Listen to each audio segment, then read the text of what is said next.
How to fix LG Smart TV error 106. Hello everyone, welcome back into the channel. In this video today, I'll guide you through the steps on how you can fix LG Smart TV error code 106. Well, first things first, I'm on the justanswer.com website and someone has reported the same problem here.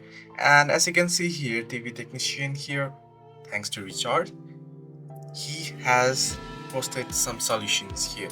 So I'm gonna guide you through. The first thing is to try a hard reboot, as this is the least invasive thing you can do.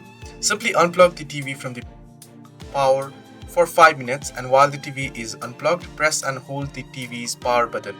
Not the remote control's power button, but the TV's power button for 60 seconds. If you can't find the TV's power button, simply leave the TV unplugged for 10 minutes. This will discharge the remaining power in the TV. After 5 minutes, plug the TV back into power and test.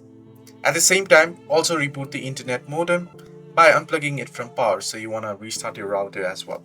Now, if this doesn't help, you can run an internet speed test near the TV using a smartphone, tablet or laptop that is connected to the same Wi-Fi network as the TV. You can go to www.speedcheck.org and check your download and upload speeds. Internet is the issue. You should be able to find it and know it, and you can fix your internet connection, or you can simply hard reboot your device, and this should most probably fix the issue. Hope this video helped. Do like and subscribe.